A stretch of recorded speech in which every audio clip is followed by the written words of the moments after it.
दोस्तों, आप में से कई लोग हर खबर पर ये पूछते हैं कि आखिर इन कन्हैयालाल के दरिंदों को फांसी कब मिलेगी। सर बताइए कब इनको फांसी मिलने वाली है। और मैं आपको बता देता हूं कि दोस्तों, ये दरिंदे भी इस वक्त चाहते हैं कि उनको जल्दी से फांसी दे दी जाए, क्योंकि इनकी हालत बहुत बुरी है।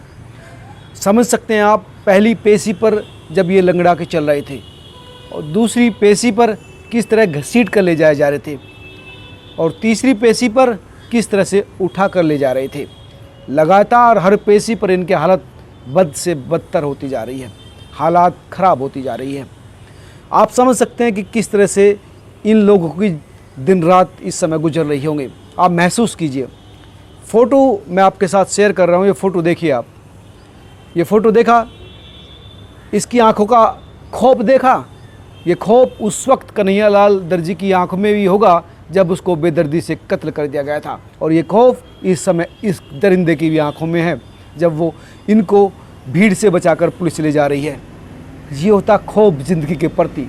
लेकिन जब आपके हाथ में खंजर होता है तो तब आपको ये खौफ नज़र नहीं आता। जब आपकी ज़िंदगी पर सवाल होता है तब ये खौफ नज़र आता है। इसलिए मैं कह रहा हूँ, अब ये फांसी चाह रहे हूँ, क्योंकि ये पल पल मर रहे हैं लगातार। उस दिन अगर भीड़ से इनको ना छुटाया जाता तो उस दिन बड़ा मुश्किल था। मैं कह सकता हूँ दोस्तों, बड़ी हालत ख़राब थी। बिल्कुल भीड़ इनको ज़िंदा नहीं छोड़ती। ये फ़ोटो देखिए आप, ये बाल आप देख रहे हैं, ये बाल उड़े हुए बाल नहीं हैं, ये फटे हुए बाल हैं। भीड़ ने नोच डाला था इनको, कपड़े फाड़ दिए थे इनके।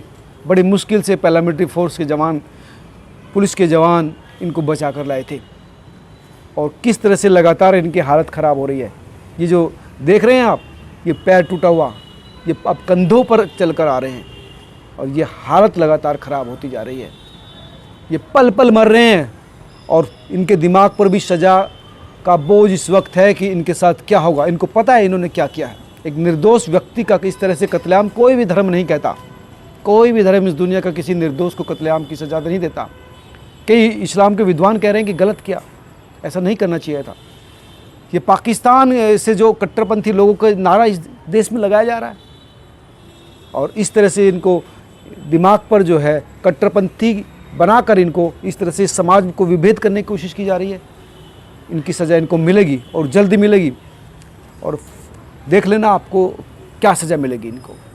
और आप ये जो समझ सकते हैं कि किस तरह से दिन रात इनके साथ किस तरह से एनआईए पूछताछ कर रहा है, वो भी आप स्थिति देख लीजिए, समझ लीजिए कि एनआईए के अधिकारी किस तरह से इनके अंदर से वो राज निकलवा रहे हैं। तीनों का फिर से इनको जो फिर से पूछताछ के लिए रिमांड लिया गया है।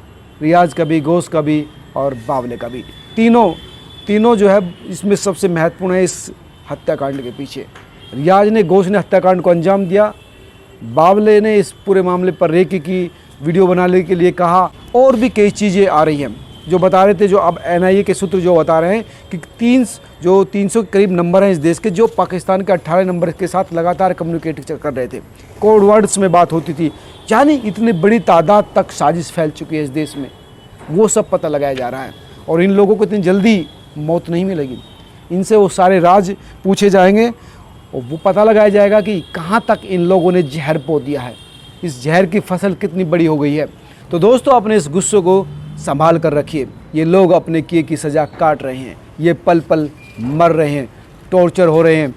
इनको अपनी जान से भी ज़्यादा अपने परिवार की भी चिंता है। जो एनआईए के सूत्र जो बता रहे हैं कि ये लोग परिवार को लेकर भी खौफज़दा हैं, खुद अपनी ज़िंदगी को लेकर खौफज़दा हैं और इनको सज़ा मिलेगी।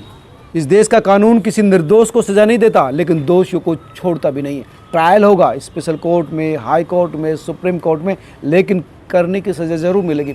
आपने देखा होगा, मैंने रिपोर्टिंग भी की थी निर्भया केस में, किसी भी आरोपी को नहीं छोड़ा जाता। सुप्रीम कोर्ट के जज हों, हाई कोर्ट के जज हों या ट्रायल कोर्ट के जज हों, वो न्याय करते हैं, न्याय करेंगे। अपने गुस्से को संभाल कर रखिए और लगातार इनके साथ जो हो रही है वो भी महसूस कीजिए। आप पूरा क्या सोचते हैं, मेरी बात से कितना सहमत है, मुझे कमेंट करके ज़रूर बताना। मैं लगातार आपको अपडेट देता रहूँगा। नमस्कार।